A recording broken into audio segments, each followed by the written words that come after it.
Love and Light, the Silly Talk Show, recording live on Monday, December 2nd, 2019. I'm Robert. And I'm Marissa. Show notes will be over at healthytalkshow.com/38. On this episode of Healthy Talk Show, we have a new metoo study. Bill Gates loves nuclear power, and will Black Friday become Block Friday? But first, today we have the first day of recreational legal marijuana in Ann Arbor, Michigan. This is history in the making. You know, I never thought in my lifetime that we would see this being sold for recreation in a business standpoint. But I look in Michigan.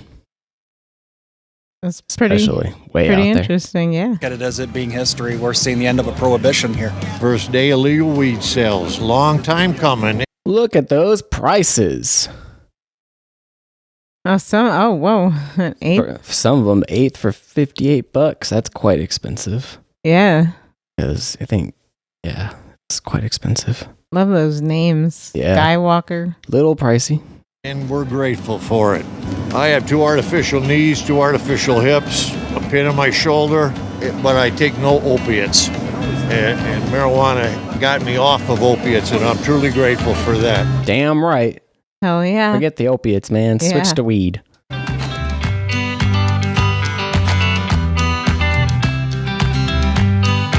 Nice, good, heartfelt story there. I like the hipster packaging, though. Yeah, well, that's little brown bag. yeah. Hipster style. They love the little brown bags, a little cute with the handles. Yeah, it has to have the integrated handles. That's the special touch. If it doesn't have the handles, it's just a lunch bag. Yeah, or it's that's not cool. a cheap liquor brown bag. Yeah, no, it has to have the handles. The handles that makes the bag. It's the extra touch, and guess that's probably a lot more work, a lot more energy to produce that bag. A lot more money. Yep. Passed on to the consumers. Of course. Well, NBC News, Northern California's kelp forest in danger, impacting larger ocean ecosystems. You'd never notice from along the coastlines of California, but below these picturesque waters, an ecological emergency is unfolding. To see this hidden crisis, you have to go deep. All the way to the sea floor, where purple sea urchins are invading and destroying what were once vast kelp forests. So these act almost like lawnmowers. Exactly like lawnmowers. They'll actually form feeding lines that kind of sweep across an area. The sea Freaking cool.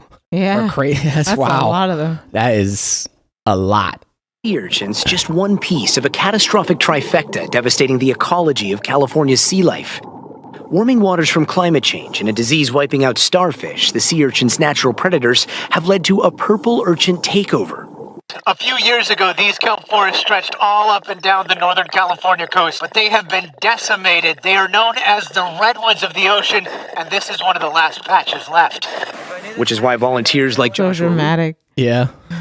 Very dramatic. The redwoods. Yeah. Russo are spending their weekends trying to remove as many purple urchins Oh as my they can gosh. bag. Yeah, and pay attention to how they're removing them, by the way. It's very labor and manual intensive for some reason. So this is one of the last stands.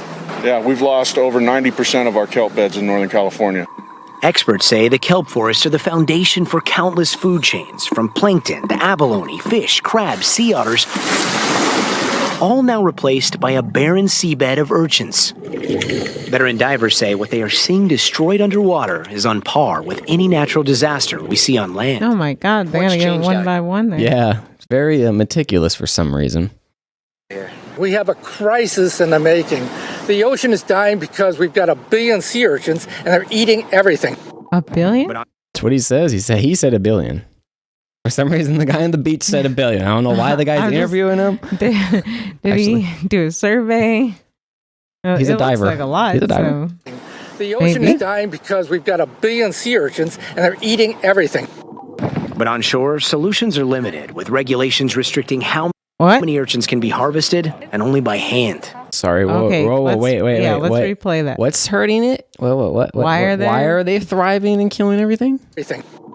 But on shore, solutions are limited, with regulations restricting how many urchins can be harvested, and only by hand. Why? Oh wait, I thought it was... Yeah, these are the redwoods of the sea. Are we all gonna die? What? Why were they blaming global warming? Yeah, why are they blaming global warming? It sounds awfully like California regulations are laying on these things to thrive and take over. Yeah. Maybe the sushi lobby. I don't know. Or Sea urchins, are they good to eat? People like eating them? Oh yeah. Yeah. I remember we went to a sushi place and the guy was bragging about how he would die. Oh, was it that guy? Was it the diver? Wasn't that guy? Much younger guy, but 10 seconds left. If that's all the law will allow us to do, then we'll do the best we can, but it's futile. So for now, volunteers are plucking them out one by one. There you go, one by one. Volunteers, aka all the sushi restaurants. Yeah, so volunteers they have to pluck them off one by one, and this is some. That's crazy. Yeah, it is. It's that's my problem with legislature, though. That you see an immediate problem, but it's really hard to think of long-term consequences. I'm sure there was a reason. Oh yeah, absolutely. But now, now they've overrun. Yep, like hunting regulations and all these things and things to. Yeah, it's very hard to understand all the factors. Yep. Moving on to our Me Too study. Oppression or opportunity, sexual strategies, and the perception of sexual advances. So unfortunately, we couldn't see the whole article since even though I do have journal access, this was behind some other paywalls. So yeah, and I've reached out to some people, but it's going to take a while for me to get it because my journal access is a little backdoors or something. So by the time we have it, maybe I don't know. HealthyTalkShow.com/support if you'd like to help us get around these paywalls, or ask at HealthyTalkShow.com if you'd like to give us logins for anything. We really need it. Yeah, but if you read the abstract, it has some really interesting implications surrounding kind of the Me Too movement. So let's read that abstract together. From an evolutionary perspective, the perception and interpretation of sexual advances depend on sex-specific mechanisms, individual differences in the perceiver's mating strategies, and the actor's attractiveness. So yeah, some keywords there. So attractiveness, okay. So in 2 studies, so this was about 1,500 people, participants evaluated hypothetical situations of sexual advances from a coworker varying in attractiveness. So that was one study, and physical appearance or status. That was the second study. So they combined those 2 studies. And so men also, the wording on this is weird. So pay attention. Men perceived sexual advances as less negative than women. Okay. So yeah, they like sexual advances. Men like sexual advances more than women. Yeah, okay, let's just say that. True. Yeah, why can't they just say that in plain language? But especially when the advances arise from the physically attractive actor, of course.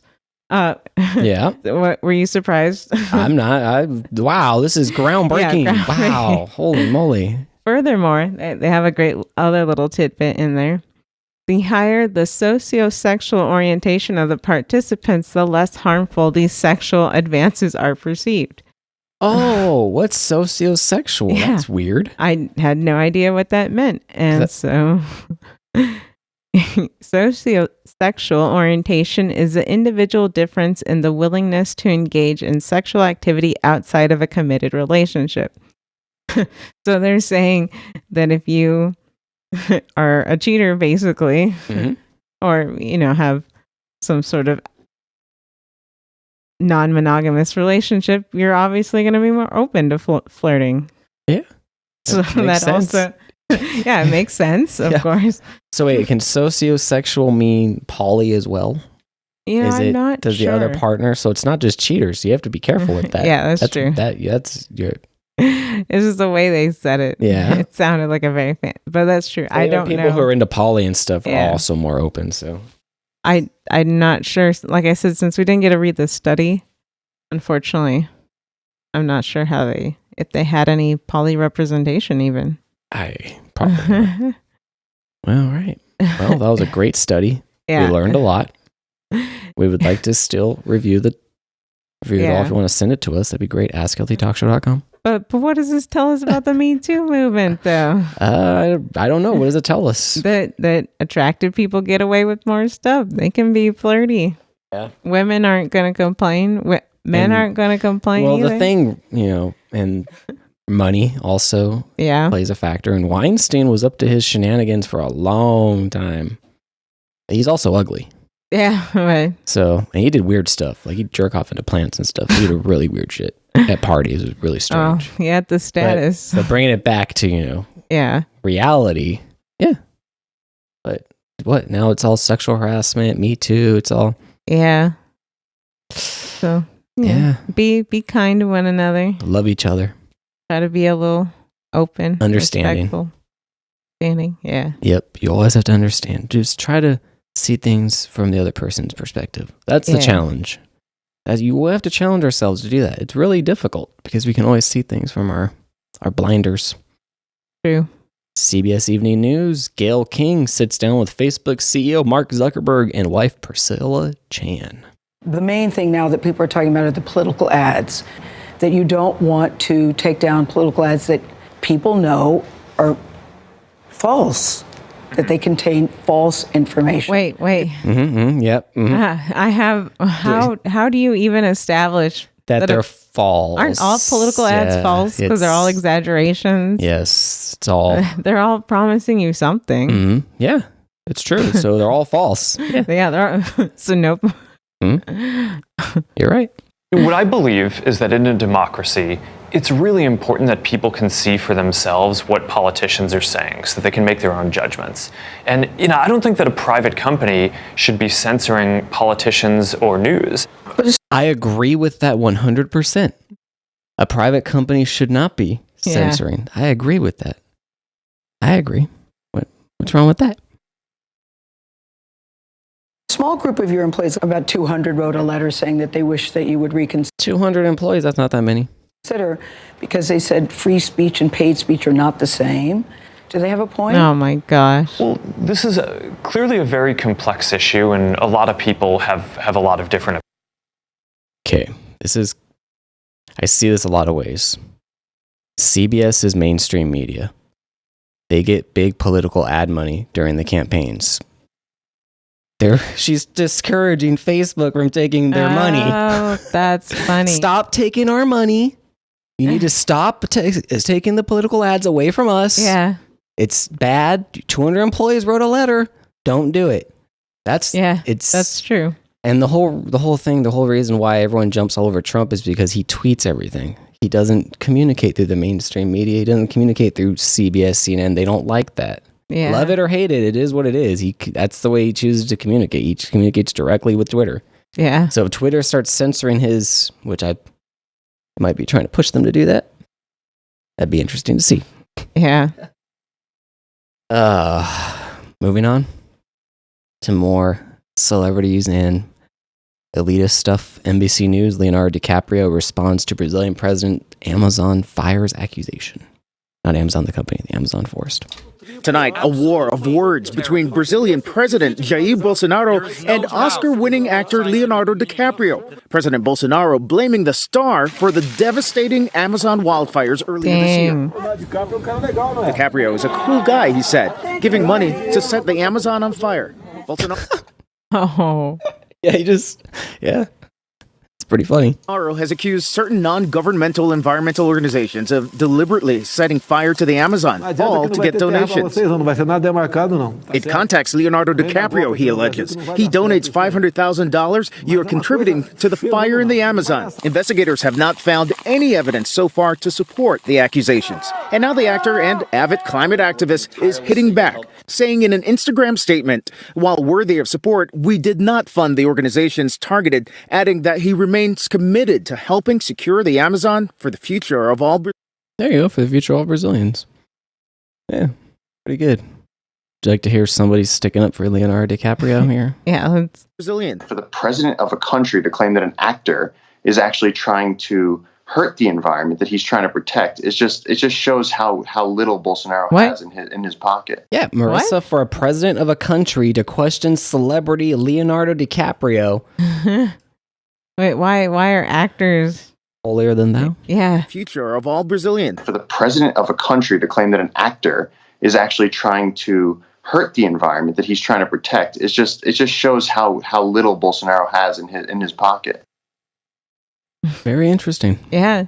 but I've heard other, and what was kind of weird too about the way they phrase it? Because the way I interpret it, Bolsonaro, he wasn't saying that Leonardo paid them to set the fires. He said that he's contributing to the organizations. Yeah, that's what he said, indirectly funding. Exactly, and he does kind of have a point because if these organizations are setting fires and Leonardo is contributing to them, then you are indirectly what it is. Because I remember they've been saying that these fires have been intentionally set. Yeah, and I don't know what the investigations have shown or will show, but the fact that they can't even can't question Leo. Yeah. Do not question Leo. Yeah, do not question him. No shame. The president of a country cannot question Leo. No, cannot even say any. No. So my unacceptable. Get this guy out. Well, what is he even defending Leo from? Yeah, I know. Leo didn't even really do anything. Yeah, that's true. He really. Why is Leo? Why? So why was he so defensive? Why is he so defensive? Yeah. So now it makes me more suspicious. Going into the conspiratorial side of things. I shouldn't have gone there. New York Times.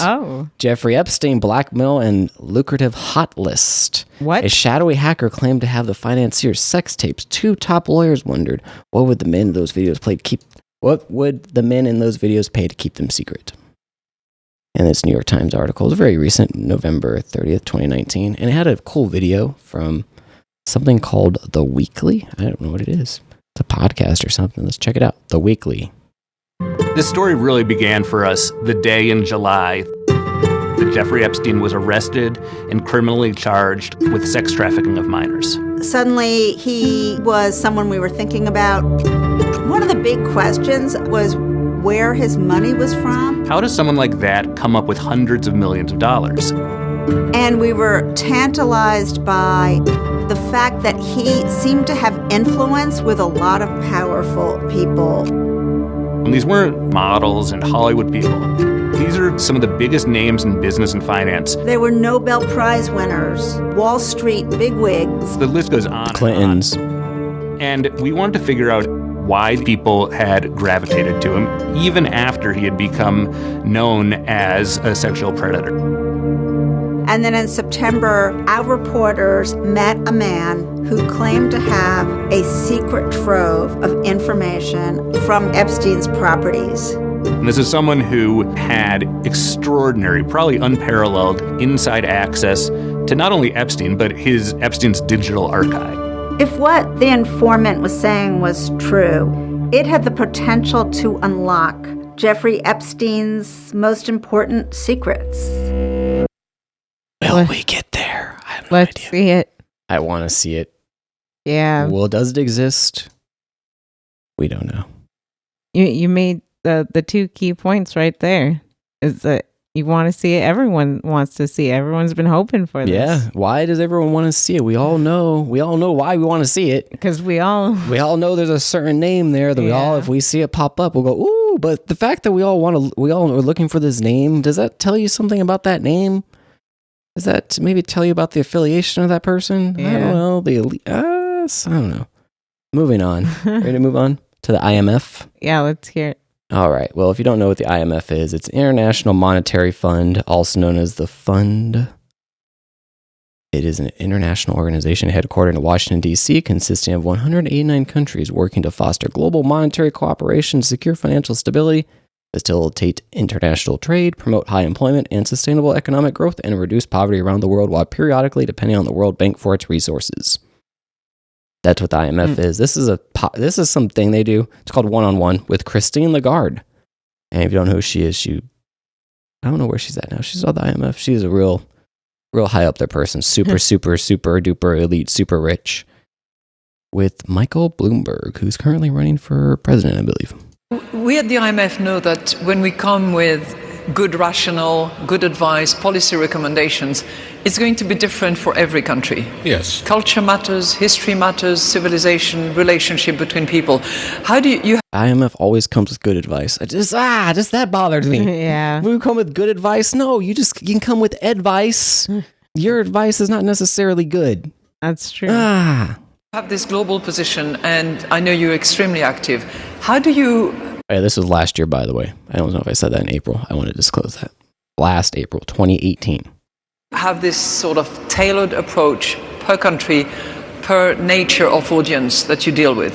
Well, Bloomberg Philanthropies gives a lot of money to fight non-communicable diseases, and each country, as you point out, is different.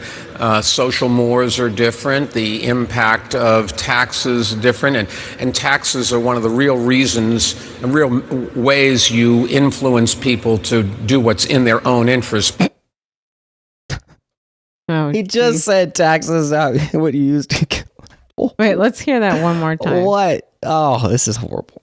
Are different. The impact of taxes is different, and taxes are one of the real reasons and real ways you influence people to do what's in their own interest, but where they might not expect that. What? Taxes are where you get people to do what's in their own, where they might not expect that because people are too stupid. They can't spend their money how they think is in their best interest. Just tax them.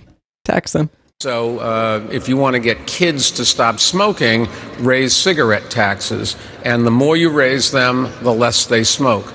Now, some people say, well, taxes are regressive. But in this case, yes, they are. That's the good thing about them because... Whoa. What? Regressive taxes. Taxes are regressive. Regressive means they go down. Isn't that what... For the higher income. Well, let's see. Problem is in people that don't have a lot of money, and so higher taxes should have a bigger impact on their behavior and how they deal with themselves. They have a bigger impact. Precisely. Screw you. Yeah, tax them. Tax the poor people. That's the problem. They don't have enough money. So they need even less money? Yes. So I guess. So what? So they can't buy soda, but also can't buy food? I don't know. Yep, or housing or anything. Yeah, screw them. Yeah. Go sleep in apartments. I'll sleep in my, 300,000 acre estate. You go sleep in your apartment, slave. I'm taxing you. So I listen to people saying, oh, we don't want to tax the poor. Well, we want the poor to live longer so that they can get an education. You got to tax them to live longer. Right. Apparently, you got to tax them more. The more you tax somebody, the longer they'll live. Have you seen that study? I saw it. Study came out. I'm pretty sure we talked about more money was... more taxes and more expenses are actually causing stress and actually causing shorter lifespan. Yeah. Where's that study? Yeah. Enjoy life. And that's why you do want to do exactly what a lot of people say you don't want to do. What? The question is... Yeah, a lot of weird double talk there. Yeah. I can rewind it if you like. No, I just dislike the double talk because he's obviously trying to throw people off of what the hell he's saying. Mm-hmm. Do you want to pander to those people or do you want to get them to live longer?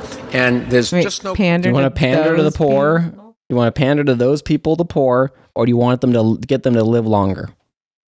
Which one? Shouldn't you be pandering? Aren't they the voters? Yeah. Shouldn't you also ask them what they want to live longer? Maybe. I don't know, but they know. They know. Yeah, they know poor people's lives and their struggles.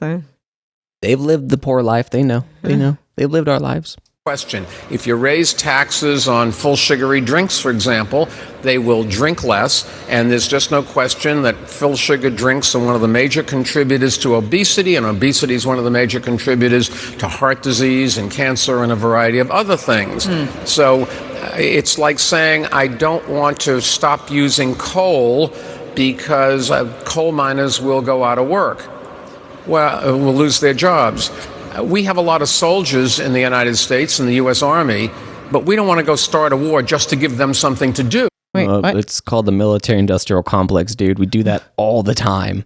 We start shit all the time just to justify. Look at why do we have military all over the world again? Why? We're just a continent here. We're just come on, dude. Don't lie. You know it too. We don't need to start wars. We're in them. Yeah, we're in every war. We're in everything. We're involved in everything. And that's exactly what you're saying when you say, well, let's keep coal killing people because we don't want coal miners to lose their jobs. The truth of the matter is there aren't very many coal miners left anyways, and we can find other things for them to do. But the comparison is a life or a job, or taxes or life. Which do you want to do? Taxes or life? So which one? Wait, now he's saying something a little different. Or what? Wait, same thing. Now I'm confused. I thought he said more taxes, we live longer. Yeah, Take your poison. So it's Take your poison. Yeah. Taxes or life. Which poison do you want? Well, taxes or life? That's the true regressive. message. There. It is good. There are lots of tax experts in the room and fiscal experts, and I'm very pleased that they hear you say that. And they all say Why is she so two pleased? things in life which are absolutely certain. One is death, the other one is tax. So you use one to defer the other one. That's correct. Okay. That is exactly right. Would you like to hear that again? What? Would you like to hear that again? She is a super elite. If you don't know who she is, you gotta look her up. She's Why is tax certain? she's like royalty almost. Yeah. One more time. Tax experts in the room and fiscal experts, and I'm very pleased that they hear you say that. And they all say the two things in life which are absolutely certain. One is death, the other one is tax. So you use one to defer the other one. That's correct. Okay. That is exactly I right. get Well said. They all applaud it. Yeah. Woo! You said. The elites. I love it. I'm pretty sure that's not how it works. Just saying. But we're just poor people, so. Just poor people don't know anything. Yeah, we don't count. Don't count. We only vote. Ready to move on? Yeah. Okay. Well, this is interesting. The Independent, actually, you found it. RTHK.HK, China enacts mobile phone face scan law. I found a France 24 report that's not the best. China introduces mandatory face scan laws for new mobile users, raising surveillance fears. I think it's fair to say that the Chinese government has embraced facial recognition more than almost anywhere else on Earth. Would you like to know how? I was not aware of how much the Chinese government have embraced how much China. Let's hear how they use facial recognition in China. I'm a little scared to find out how. It's prevalent in police systems, which use live facial recognition, and police systems using live facial recognition. Check. Okay. And it's also prevalent in the private sector. So there are an increasing amount of stores where you can actually pay with your face. What? Pay with your face. Pay with your face. That's insane. Yes. And yeah, it's become very popular for commercial and for security reasons in China. In China, because as I mentioned of how popular it is, it's pretty much business as usual, although I have heard of some netizens raising concerns, due to the obvious. I don't know what a netizen is. I don't know. Sounds like net citizen. I know, that's what I was thinking too. This guy's kind of not the best reporter. Privacy risk there. But given that it's a government initiative and it's not just a private company, I highly doubt that, oh my God, a significant, I don't think the regular citizens will have much of a say into how this is implemented or rolled out. So, yeah, but the concerns are definitely there. I mean, the government announcement is quite unclear about exactly where the data will end up. I mean, will these... Because it doesn't matter because you have to do it because it's a government saying, hey, you got to do it. Ugh. This is bad. Face photos be used by police to find people in, video surveillance footage? Will the photos be used to train better algorithms?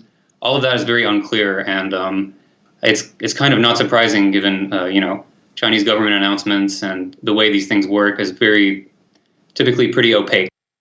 Of course. Oh. They're cracking down on people. Hopefully we'll find out more on that as it develops. Yeah. This plus the Hong Kong thing, it all makes me a little nervous about China trying to exert more control. We gotta watch out though. We're headed that way with the face unlocking with the iPhone. Well, even the robocalls here in the United States are leading to some kind of identification system for phone numbers, really. And that's kind of scary. It's weird that the robocalls are being ramped up now. Talk to everybody. Are we all tired of the robocalls? Are we all being taught to be tired of the robocalls? I think I don't have to verify phone numbers. I have at least 50 phone numbers that are fake. I can call people from. I could spoof things. I'm not cool with verifying phone numbers. Oh no, it's not okay. Yeah, it's a slippery slope. It's dangerous. You got to be able to have phone numbers to do things. Yeah, you need to have access. NBCLA. When recycling centers close in California, where do consumers turn? Juice.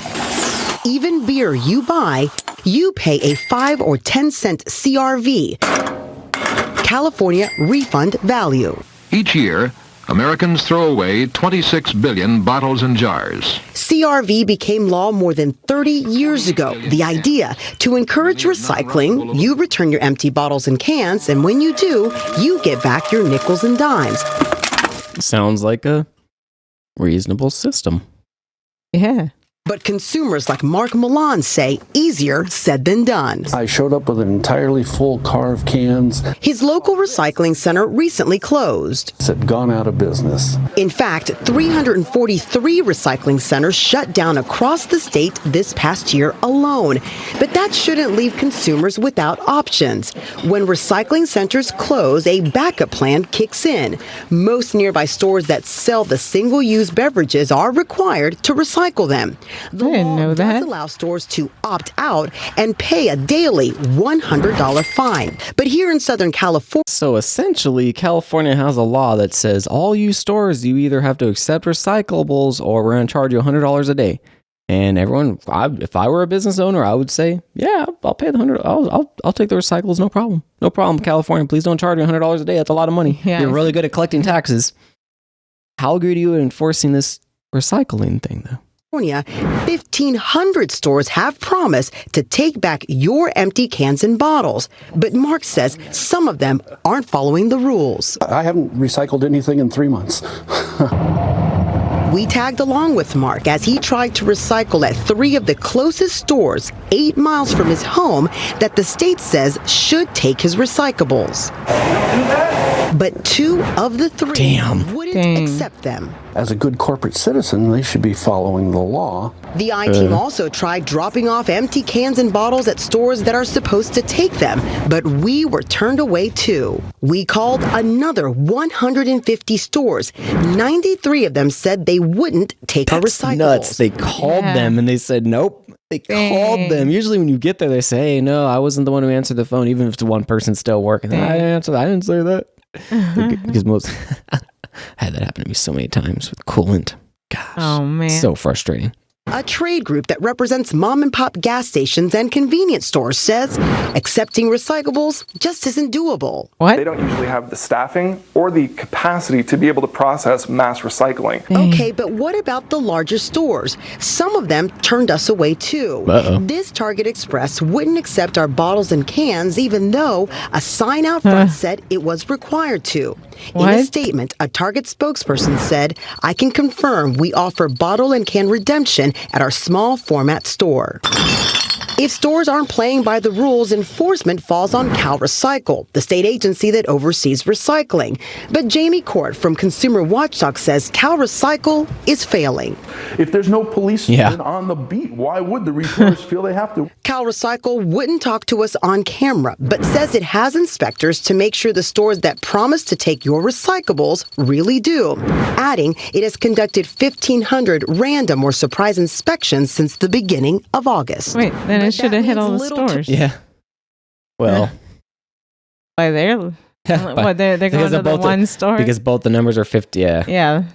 Mark, he just wants his money back, and he's likely not alone. Remember, for every one of... This is where it gets interesting. Pay attention, everybody. You're going to get ripped off in California if you can't recycle. These, you're supposed to get back the 5 or 10 cent CRV you paid.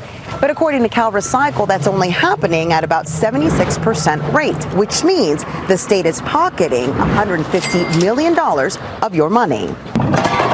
When you can't return your bottles and cans and they're worth a nickel or a dime, it becomes a tax. That's how Mark feels too. He wants the state to stop charging CRV at least until the recycling problem is fixed. I want to stop giving you my money because you're not giving it back according to the rules. Pretty interesting. Interesting problem. What happens if you protest at the grocery store?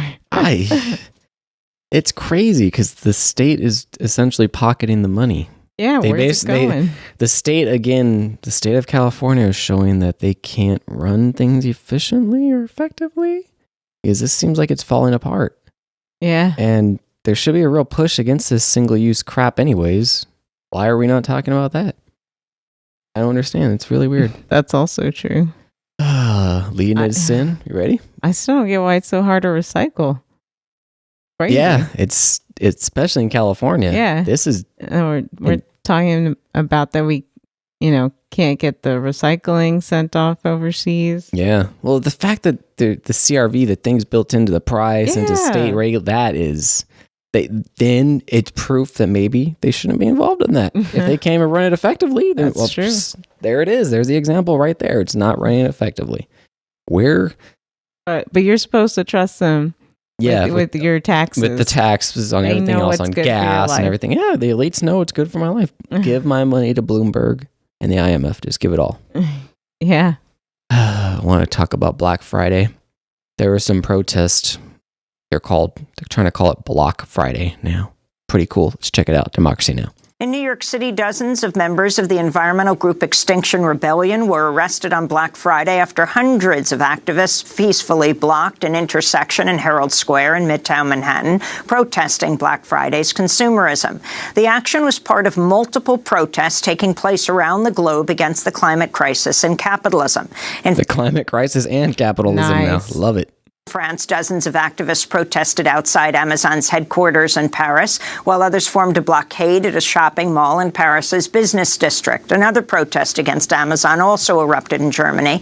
The protests came as Pope Francis condemned the virus of consumerism. Nice. Dear brothers and sisters, consumerism is a virus that affects the faith at its root, because it makes you believe that life depends only on what you have. When you live for things, things are never enough.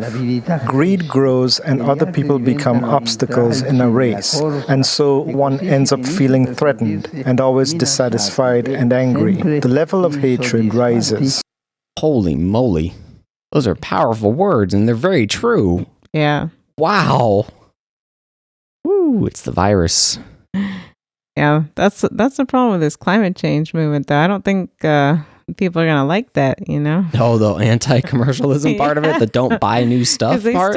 Stop buying your phone. Stop buying crap. Just stop buying crap. Stop buying crap. Although I totally agree with that. That's, instead of talking about solar panels and building all this stuff, that's more waste and consumerism. Yeah, that leads to more climate change. Yes, let's stop generating waste. Yes. Let's just hang out. We don't have to be crazy, though. Let's just, be reasonable. Everything in moderation. Everything in moderation. But CNBC television, Toys R Us. Oh, what? Opens a new store at Garden State Plaza Mall, New Jersey. Let's go. Wow. So this is Toys R Us. Are you confused? It's a new store, but with a familiar name. So she's excited. She has some. It's Toys R Us. Yeah, why is she so excited? She's excited about it. Here's what happened. The retailer did file for bankruptcy and closed all 800 stores last year after an unsuccessful reorganization. Oh, okay. That's what it was called. Oh, so it was a successful business that oh my God. didn't work. Did not. Okay. What? Are they just going to gloss over the people that were kind of cheated of their severance? No. A new parent company, True Kids, owns the Toys R Us and Jeffrey brands now, using that well-known intellectual property to start fresh. True Kids CEO Richard Berry, in fact, he was formerly Toys R Us chief merchant. So today... Oh, so nice. Yay. Yeah. Rebrand. Yeah, screw all the employees. Let's try to get rich again. The first new Toys R Us store under the new company and the new management. It's opening at the Garden State Plaza in Paramus, New Jersey. And then next week, the second store will open in Houston. But these are only 2 of a total planned 10 stores by the end of 2020. So very different than the 800 former store footprint, and the size much smaller, only about 6,500 square feet compared to about 40,000 for that old Toys R Us. Wow, quite small. 40,000 compared to 60. So now these new stores 6,500 square feet. That's a lot smaller. That is so small. Not even a store anymore. What is it? That you are familiar with. Now, the new Toys R Us stores are done in partnership with retail technology firm Beta. So it's much more experiential than inventory based. There are about 40 brands. Each of them have their own sort of shop in shops, like Hasbro, VTech, Melissa and Doug, among a number of others. Another big difference, if shoppers don't find what they want in store and they're interested in ordering it online. I was just thinking, how did they pick, which specific brands to name just there? I have no idea, but CNBC has been covering this Toys R Us thing a lot. I'm finding a lot of reports from them on this, so I have no idea. I wonder if they all have the same brands in them. I didn't do it. I can't watch too much of this stuff. Yeah. I can only watch a little bit. Others. Another big difference, if shoppers don't find what they want in store and they're interested in ordering it online. here we go. What happens if they don't find it in store? Because the store is only 6,500 square feet. It's nowhere as the size of the other store, the old Toys R Us. So where do you go? Go online, okay?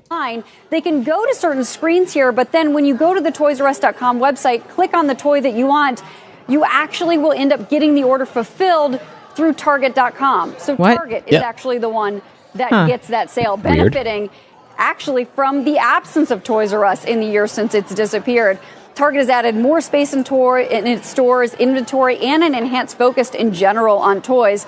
It's working. Credit Suisse actually estimates that Target picked up somewhere between 15 and 20% of the market share that Toys R Us and Babies R Us left behind. Toys, one of the strongest categories, growing for 21 straight quarters when you look at those comparable sales, including in that most recent quarter. Toys obviously aren't that good. If Toys R Us, all 800 stores had to shutter. Yeah, Toys are not that good of a market. I don't know what happened there with Toys R Us. I'm thinking that maybe Target is just trying to get maybe a presence in the malls. So they have this smaller footprint, and that's how they're able to just throw a little thing in the mall. But why?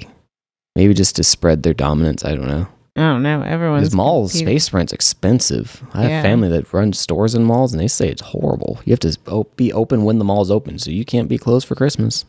It sucks. Even if you don't want to be open for Christmas, you can't close. Yeah. The malls stay open, you stay. Painful. I just don't know how I feel about this Toys R Us. It's not the nostalgia. No, it's not. Yeah, it's got cameras and crap up in the ceilings too. There was report didn't talk about it. It's like those Amazon stores. It's a little weird. Yeah, and apparently they're tracking people and what areas they're hanging out in the most. So it's a little disturbing. Using AI and algos. Yeah. You need the human element. After the Pope just talked about the consumer virus and all that, we have to go back to Toys R Us. Let it. Hey, if Toys R Us falls, it's shuttered. It's done. Let it go. It was a toy store. Maybe we don't need a bunch of plastic toys. We don't need to buy our kids a bunch of plastic crap to go end up in landfills. Maybe we should rethink that whole concept. Yeah, what happened to handmade toys? Handmade toys. And most kids want to play with sticks and rocks anyways. Just let them throw rocks to each other. It's cool. Rocks are free. Yeah. They're free. They don't cost anything. Give them some pieces of wood and some glue, nails. Help them build a box. Yep. Staying on the environmental thing real quick. Netflix had a documentary. It's called Inside Bill's Brain, about Bill Gates, the genius. It's a 3-part, really good series. We actually haven't watched the other 2 parts. We watched the part about the nuclear part. We're going to watch the other 2 parts. It's supposed to be really good. Yeah, nuclear part is our favorite. The nuclear part's pretty cool. So let's set this up a little bit. Bill Gates is kind of interested in nuclear. I know we're all scared of it. So he starts to recruit some smart people to help him with the nuclear. When Bill decided to pursue nuclear, he gathered the smartest people he knew. Nuclear reactors are not the thing that you get into if you want to win popularity contests. Eliminating polio is a lot more popular. A whiz kid, Nathan Myhrvold entered college at 14, majored in math, and earned a fellowship with Stephen Hawking. Who majors in math? And who earned a fellowship with Stephen Hawking? Yeah. Because first of all, the math major, that's already a red flag. Because everybody avoids majors just because of math being included in the major. So if you major in math itself, you have to be a real thinker of some kind. Bill met Nathan when Microsoft acquired a startup in 1986. He's published articles about the speed at which a dinosaur tail moves, research into asteroids that challenge the entire field. And he's an author of a 5-volume, 2,600-page book about bread. Wow. What are our solutions to our energy needs? How can we actually deploy enough energy to get off of fossil fuels? It's very hard to ignore nuclear if you're looking at the problem rationally. How many people have nuclear reactors killed versus the number of people that have been killed by the effluent of coal plants? The statistics are fiercely debated, but reasonable scientists would agree nuclear power has caused less than a few thousand deaths total. Coal kills 800,000 people every year. Dun, dun, dun. Yeah. Not just coal. They left out the whole oil industry, too. Well, that's also pretty dangerous. Let's not forget. Let's talk ocean spills. Woo. Yeah. All right. The next person they recruit, Lowell Wood.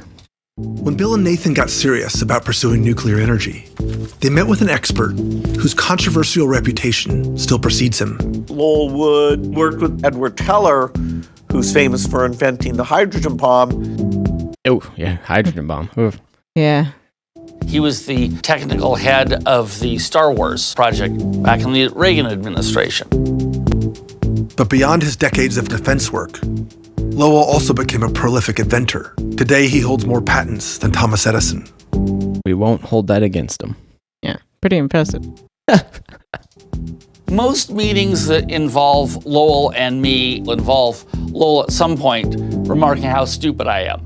The sad fact of the matter is that almost all nuclear power plants currently in existence were not designed with computers at all. They were literally slide rule design plans. And the nuclear power plant that exploded at Chernobyl was based on a design from the late 1940s. The late 1940s. Yeah. The next time you try saying, oh, Chernobyl. Yeah, just think. Really outdated. Think about cell phones in the 1940s. Yeah, think about computers. Modern nuclear power plants in existence in the U.S. at the present time would represent 1960s designs and 1970s implementation. 1960s designs and 1970s implementations. Let's think of 1960s and 1970s cell phones. Yeah. Let's think about that. Oh, wait.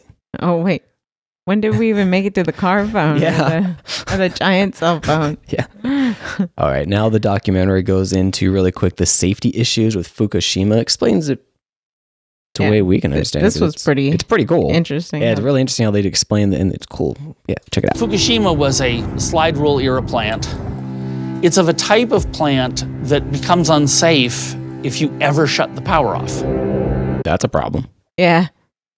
After you take fuel out of a nuclear reactor, it's called spent fuel. It's still hot, and it continues to be hot for quite some period of time, so you have to put it in what's called a cooling pod. And there's only water to cool it if there's power. When the 9.0 earthquake... Why is it designed like that? Yeah. It's a bad design flaw number one. One. Planet Fukushima. The reactor shut off.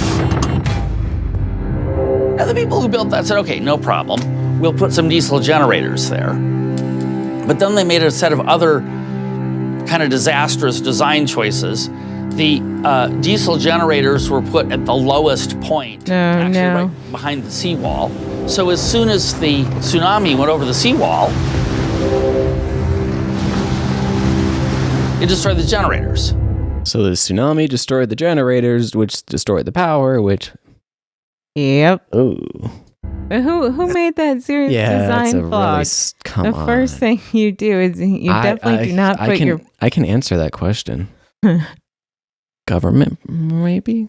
Probably a government design flaw. Some engineer said, hey, let's... Gotta cut expenses here. Let's put them right there. Yeah, that's all right. What are the chances? Yeah. What are the we're building these these floodplains all the time. What are the chances? What are the chances? Good point. As the internal temperature skyrocketed, the reactor turned into a pressure cooker that soon reached its breaking point.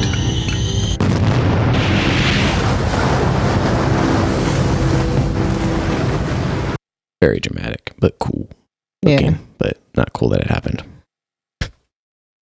Oh. Yeah.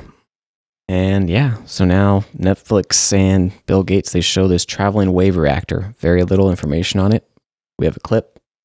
Just trying to space out the time between clips for content ID on YouTube. Hello, YouTube. We're here. Healthy Talk Show. Not showing YouTube or Netflix. Hello. Traveling wave reactor. Netflix. Bill and Nathan got excited about an old paper Lowell and Teller wrote while they were working at Lawrence Livermore Laboratories. It was a completely different design, minimizing human error and rethinking how to contain radiation. But the biggest breakthrough, instead of using enriched uranium, Teller and Lowell imagined a way to use depleted uranium, which can't be used for nuclear weapons. So Bill founded a startup. That's pretty cool. Yeah. That is... Which is another big step. TerraPower, which set out to see if this reactor could actually work. Bill's team at TerraPower spent 5 years testing and refining their design. Based on that original inspiration, we came up with reactors which are vastly better than today's reactors. After extensive computer modeling, the idea showed promise. The new design greatly reduced the chance of human error. Fueled by depleted uranium, the traveling wave reactor functions like a slow-burning candle and requires refueling only once every decade. That's very convenient. Yeah. Bill and his team believed they had finally developed the ideal energy source. A reactor that was clean, efficient, and most importantly, safe. Ooh, a safe reactor. Who would think? Who would think to actually design that? I know. Here's a short clip about a safe design. First of the safety features I wanted to talk about is the fact that the reactor vessel stays at atmospheric pressure. No high pressure in the system. And this is a result of the type of coolant that we chose. Unlike the Fukushima-style reactor, the traveling wave reactor doesn't use water to cool itself. Liquid metal has a very high boiling point. So high that there's no real chance that our coolant will ever boil. That's because long before it got to a boiling point temperature, the reactor itself shuts off. All of the heat that happens after you shut the reactor down can be taken away by just air circulation. It's called passive heat removal. It can take passive heat removal. Like it. Take the heat directly from the reactor vessel without any electrical power or operator intervention at all. These are reactors that are built to withstand disasters. Tidal wave, earthquake, airline crash. Makes sense. The worst case is that the reactor stops generating electricity, not that any of the radioactive materials get out. Yeah. Or it blows up or, something crazy. Huh. What a novel concept. Yeah. No one's ever done a design that was inherently safe. It's been discussed. There have been hundreds of articles written about, hey, this could be done, but we chose to do it. Well, and then the documentary goes into, they worked on this long partnership with China. Took Bill Gates a few years to work on that. And then they were going to start building a nuclear power plant in China with this new wave reactor design. But apparently that got squashed with the whole tariffs and all the whole trade thing and everything that's going on right now with China. Yeah. But might be a good thing because we want that power. Then we want that technology here, nuclear power, the most advanced nuclear technology here in the United States. Isn't that where we want it anyways? Don't we want it here, being developed here? Isn't it? People are still afraid of it. That's the problem. Yeah, but they're embracing solar panel farms. This is true. And they're ugly. And windmills. I look out my window and I see windmills. I don't like that. I moved to rural America so I could see cool cornfields and stuff and dirt. And I can't see that. I see windmills. It takes so little uranium to power a nuclear power plant. Yep. Compared to how many solar panels you need. Yeah. But the last clip from TerraPower now. The case for advanced nuclear. People may not realize it, but nuclear power currently produces more than half of the clean electricity in the United States. But if we're serious about protecting the planet and improving human lives, we'll need to reduce pollution from more than just electricity generation. We'll need to decarbonize our whole energy system. No. We'll need I'm sorry. I left it in there. Decarbonize everything. Decarbonize it all. Clean energy for transportation, industry, and agriculture too. We'll need to produce more energy with less fuel and less waste. Agreed. More energy, less fuel, less waste. I agree. Solar panels are not more energy or less waste. True. Carbon-free gigawatt hours eliminate pollution in energy-intensive industries. Plastic, steel, and cement rely primarily on coal and gas today. Advanced nuclear systems continue the trend of reducing the amount of fuel needed and waste produced to manufacture these goods. The United States tested and proved many of the concepts for the next wave of nuclear technology in the 20th century. Computing capabilities and materials science today make those designs ready to expand the use of nuclear energy. Also known as Generation 4, new systems are compact and naturally safe. Day and night, advanced nuclear energy can minimize our carbon footprint. Already, some advanced reactor designs are being used in Russia and China. Leading the charge for clean energy in the 21st century is in the best interest of the United States. It's time to take advantage of these powerful technologies that we developed right here at home and demonstrate U.S. leadership globally in clean energy innovation. TerraPower, founded by Bill Gates. Yeah. Working on nuclear energy here in Washington State. Actually, where we got shouted down, we went to a little speech where someone was trying to push solar panels and how to influence local government officials or whatnot on solar panels. We went in there and asked, why not nuclear? Got shouted out, called Republicans, conservatives, all kinds of mean things. Someone whipped out his PhD and said, I got a PhD, Marissa, what you got? And Marissa said, I got a PhD too, and slapped him around a little bit with it. They were having a PhD fight. Yeah, I was talking about energy density though, and come on, Bill Gates is pretty smart. He got some pretty smart guys. It's crazy. So, nuclear energy seems like it's pretty cool. Way cooler than solar. Definitely something we need to consider more. Absolutely. And something you need to consider is going over on healthytalkshow.com/support. Yeah. So, you know what? Take the advice of the Pope. He was talking about doing less commercialism, so maybe do a little less shopping and instead support your independent media. Our podcast is value for value. So whatever value you find, please provide value in return by heading over to healthytalkshow.com/support. Your financial contribution also means you're essentially buying yourself knowledge. We provide to you hopefully good knowledge, a little bit of entertainment, and what's more powerful and entertaining than that? Head over to healthytalkshow.com/support. Knowledge is also environmentally friendly. That's true. So you're saving the environment by going on over to healthytalkshow.com/support. And you're helping us heat our home. We record Healthy Talk Show live on Mondays and Thursdays at 8 p.m. Pacific Standard Time. That's 3 a.m. UTC over at healthytalkshow.com/live. Email ask@healthytalkshow.com. Call us 509-878-3229 and healthytalkshow.com/social for all of our social media links. Love and light. Love and light.